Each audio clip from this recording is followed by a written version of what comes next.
Hello everyone, welcome to Literature Dil Se.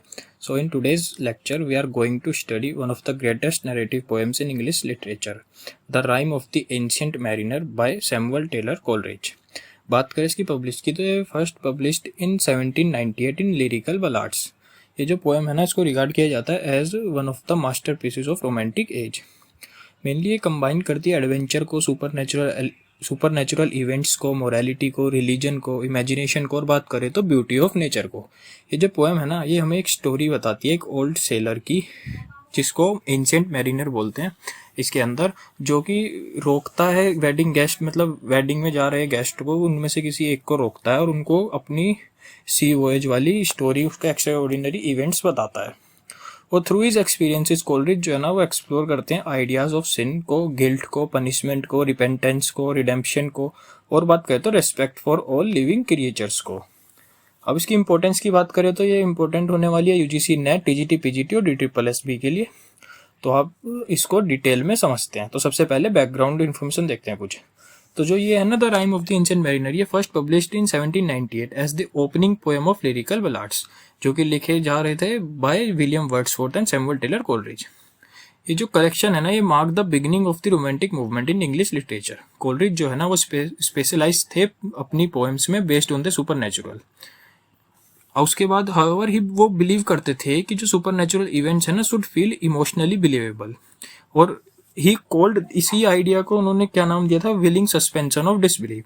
जो reader है ना वो विलिंगली एक्सेप्ट करते थे एक्स्ट्राऑर्डिनरी इवेंट्स को वाइल रीडिंग द पोएम.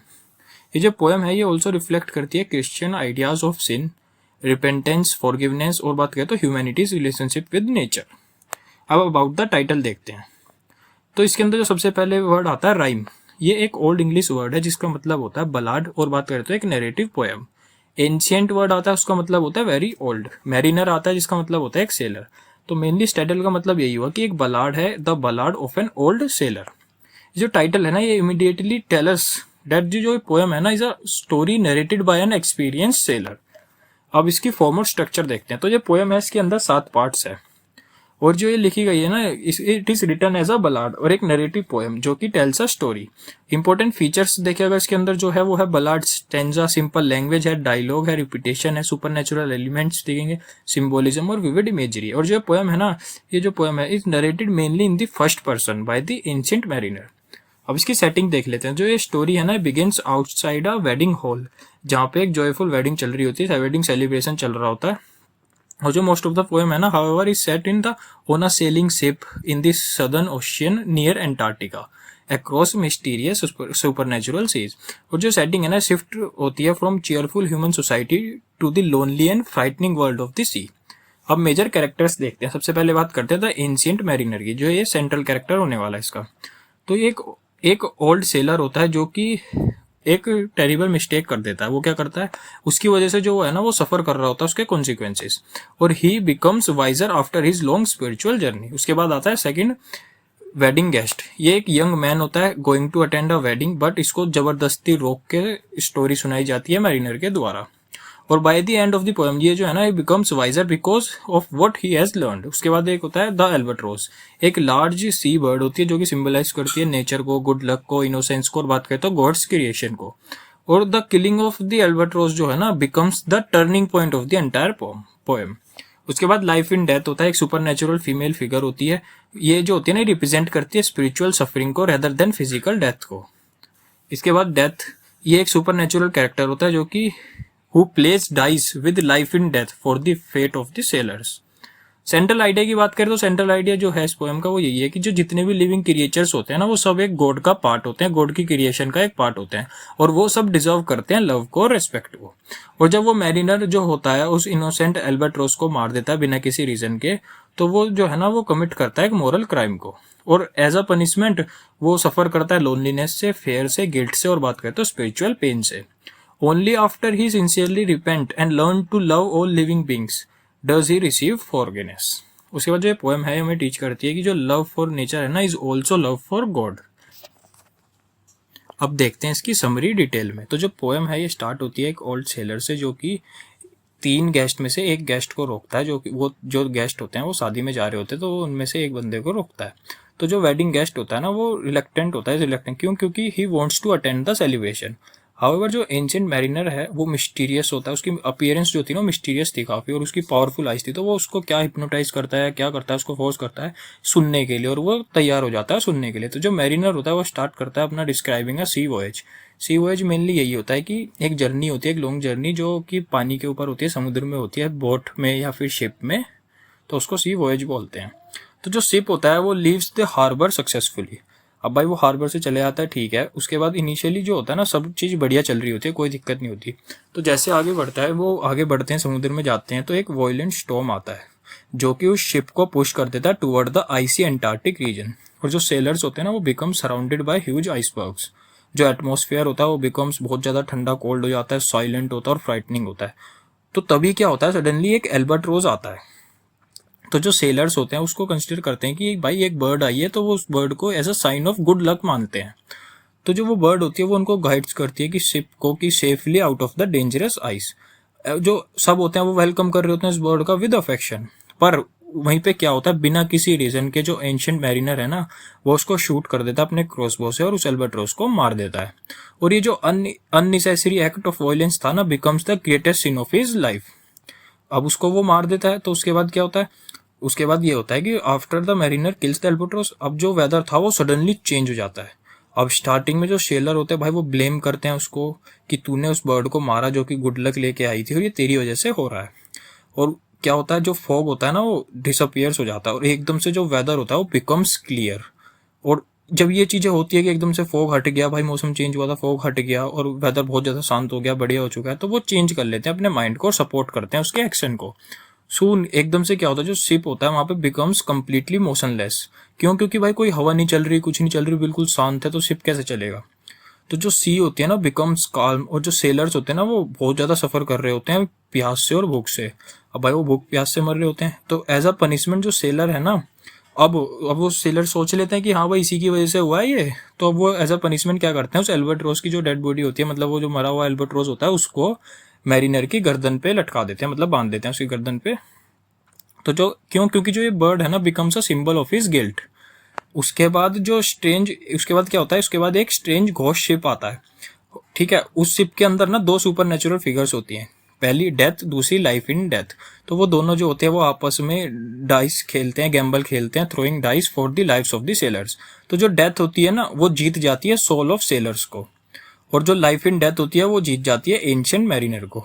तो मेनली इसका मतलब यही हुआ कि जो मैरिनर था ना उसकी पनिशमेंट यही थी, मतलब उसको यही था कि वो जिंदा तो रहेगा बट वो सफ़र करेगा टेरिबल स्पिरिचुअल पनिशमेंट से। और वन बाय वन जो थे ना वो जितने भी 200 सेलर्स थे वो मर जाते हैं, और जो मैरिनर होता है भाई अब वो अकेला बच जाता है वहाँ पे और कोई नहीं होता।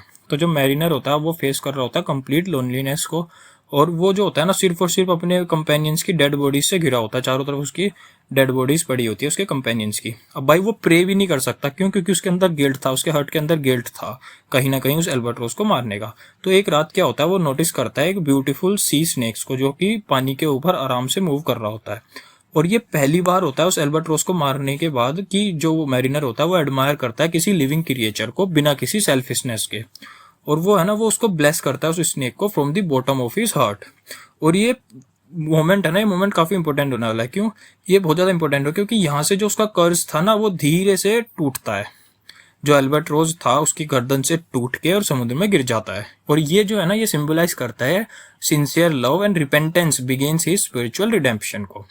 अब भाई क्या होता है, जैसे ये होता है अब एकदम से वहां पे रेन आ जाती है, बारिश आ जाती है भाई, और जो उसका होता है ना सेलर की जो सफरिंग होती है वो एंड होने लग जाती है। जो सुपर नेचुरल स्पिरिट्स थी वो एंटर द डेड सेलर्स और बॉडीज में और शिप को वापस से मूव करवा देती हैं। अब जो वो सेलर्स होते हैं ना वो अपीयर अलाइव, पर हालांकि वो बोल नहीं सकते, वो सिर्फ दिख रहे हैं कि हाँ जिंदा है, बट वो बोलते नहीं है, नहीं बोल सकते वो। तो जो शिप है वो धीरे धीरे मूव कर रहा होता है बिना किसी ह्यूमन कंट्रोल के। तो जो मैरिनर है ना वो सुनता है एक मिस्टीरियस वॉइस को जो कि डिस्कस कर रहे होते हैं weather he deserve complete forgiveness. और जो उसकी पनिशमेंट होती है ना वो रिड्यूस हो जाती है, बट खत्म नहीं होती। पनिशमेंट कम तो हुई पर उसकी खत्म नहीं होती। तो जो शिप है वो फाइनली मैरिनर के होमलैंड पे पहुंच जाता है। तो वहाँ पे एक पायलट होता है और पायलट बॉय होता है और एक हर्मिट होता है, वो आते हैं शिप की तरफ। तो जो हर्मिट होता है ना वो एक होली मैन होता है जो कि who lives in prayer and simplicity. तो मैरिनर जो है वो सोचता है कि क्यों ना मैं इसको अपना कन्फेस कर दूं, ही अपना सिन जो भी उसके साथ हुआ, जो उसने किया वो उसको बताने की सोचता है। और जैसे ही वो उस reach the shore, before they reach the shore, जो घोस्टली शिप था ना, वो सडनली सिंक्स, वो डूब जाता है। बट जो मैरिनर होता है भाई वो बच जाता है, उसको रेस्क्यू कर लिया जाता है। उसके बाद जो मैरिनर होता है ना, वो कन्फेस कर देता है everything to the hermit. Although he is forgiven, but वो रिसीव करता है अपनी फाइनल पनिशमेंट को। वो क्या होती है उसकी फाइनल पनिशमेंट? वो फाइनल पनिशमेंट उसकी ये होती है कि उसको अब उसकी जितनी भी बची हुई उसकी लाइफ है ना, रेस्ट ऑफ हिज लाइफ, उसको ट्रेवल करनी होगी प्लेस टू प्लेस, और सबको बतानी होगी अपनी ये स्टोरी कि क्या क्या हुआ, कैसे क्या क्या उसके कॉन्सिक्वेंसेस हुए, ये सब। तो अब उसके लिए यही है कि भाई वो भटकता फिरेगा इधर से उधर और सबको अपनी स्टोरी बताएगा। और जब भी वो दुख में होगा, जब भी उसकी मेमोरी रिटर्न आएंगी, दोबारा से आएगी, तो उसका मन करेगा कि वो स्टोरी बताने का और सबको शेयर करने का। तो जो वेडिंग गेस्ट था, अब जो मैंने शुरू में बताया, जिसको वो रोक के उन 3 बंदों में से एक को रोकता है और उसको बता रहा होता है ये पूरी स्टोरी, तो उसको वो जो वेडिंग गेस्ट होता है वो सुन रहा होता है केयरफुली। और by the end of the story वो जो है ना, he leaves a sadder and a wiser man. तो जो ये पोएम है यहाँ पे एंड हो जाती है विद अ फेमस मोरल। वो क्या होता है? He prayeth best who loved best all things both great and small. तो इसके साथ इसकी समरी खत्म होती है। मेजर थीम्स देखते हैं। सबसे पहले बात करें तो सिन एंड गिल्ट की। जो अननेसेसरी किलिंग था ना, मतलब उसको मारना था एल्बर्ट्रोस को, वो रिप्रेजेंट करता था सिन को। और जो मैरिनर्स का गिल्ट है ना, वो continue until the sincerely repents. Crime and punishment देखे तो जो एवरी इमोरल एक्शन जो थे ना, उसके कॉन्सिक्वेंसेज होते हैं। और जो पनिशमेंट थी ना, वो बहुत थी फिजिकल, उसके साथ साथ स्पिरिचुअल। रिपेंटेंस एंड रिडेम्पशन की बात करें तो जो ट्रू फॉरगिवनेस होती है ना, comes only after genuine repentance. Nature की बात करें, जो नेचर जो है ना, नेचर इज सैक्रेड बिकॉज क्यों? क्योंकि every creature is created by God. Super natural की बात करें तो घोस्ट, शिप, स्पिरिट्स, डेथ, और बात करें लाइफ इन डेथ, जितने भी थे ना, क्रिएट कर रहे थे मिस्ट्री को through out the poem. Loneliness की बात करें तो जो मैरिनर्स का जो ग्रेटेस्ट पनिशमेंट थी वो यही थी, आइसोलेशन ही।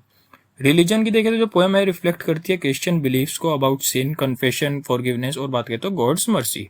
अब कुछ इंपॉर्टेंट सिंबल्स देखते हैं। सबसे पहले बात करें अल्बर्ट्रोस की, तो वो रिप्रेजेंट करता था नेचर को, इनोसेंस को, डिवाइन ब्लेसिंग को।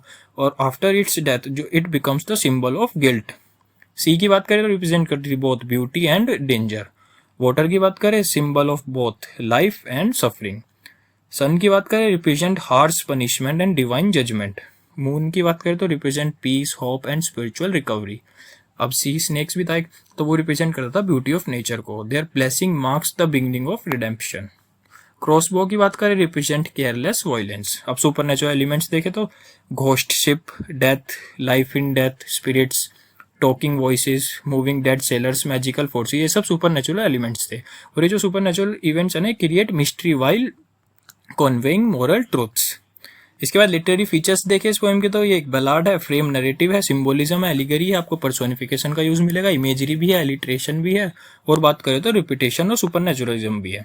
अब रोमांटिक एलिमेंट्स देखते हैं। तो जो पोएम है परफेक्टली रिफ्लेक्ट करती है रोमांटिसिज्म को। यहाँ पे नेचर भी होता है, नेचर जो होता है ना, नेचर इज सेक्रेड। और इमेजिनेशन की बात करें, एक्स्ट्राऑर्डिनरी सुपरनेचुरल इवेंट्स जो थे ना, वो डोमिनेट कर रहे थे, डोमिनेट द नैरेटिव। इमोशन की बात करें, जो फेयर, गिल्ट, सोरो और होप है ना, वो सब आर सेंट्रल।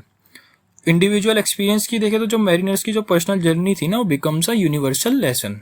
मिस्ट्री देखे तो जो the unknown fascinates romantic poets.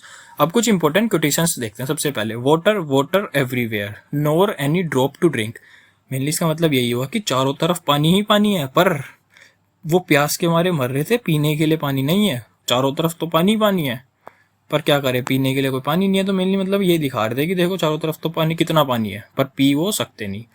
उसके बाद सेकंड की बात करें, the albatross fell off and sank like lead into the sea. इसका मतलब यही हुआ कि जो उसका गिल्ट था ना, burden of guilt begins to disappear. Next की बात करें, he prayeth best who loved best all things both great and small. इसका मतलब यही हुआ कि जो ट्रू वर्शिप है ना, means loving every living creature. अब क्रिटिकल अप्रिसिएशन देख लेते हैं। तो जो ये है ना, the rime of the ancient mariner is one of the greatest narrative poems in English literature. क्यों? क्योंकि ये कंबाइन करती है एडवेंचर को, रिलीजन को, मोरालिटी को, सिंबोलिज्म, और बात करें तो super natural imagination into a powerful spiritual journey. Coleridge जो थे ना, वो हमें बताते हैं कि जो ह्यूमैनिटी है ना, must respect all forms of life. क्यों? क्योंकि जो जितने भी क्रिएचर्स है ना, वो सब बिलोंग्स टू गॉड। और जो पोएम है ना, it remains one of the finest examples of romantic poetry and supernatural fiction। अब इसके बाद कंक्लूजन पे आते हैं। तो मेनली कंक्लूजन में यही है कि जो rime of the ancient mariner है ना, ये is much more than a sea adventure. ये जो है ना, एक प्रोफाउंड मोरल है, एक स्पिरिचुअल जर्नी है, जो कि एक्सप्लोर करती है सिन को, गिल्ट को, पनिशमेंट को, रिपेंटेंस को, और बात करें तो रिडेम्पशन को। और थ्रू ये मैरिनर के एक्सपीरियंसेस से ना जो कोलरिज है ना वो हमें बताते हैं कि loving and respecting all living creature is the highest form of worship. और ये जो टाइमलेस मैसेज है ना makes the poem one of the greatest masterpiece of romantic as. तो बस आज के लिए इतना ही, धन्यवाद।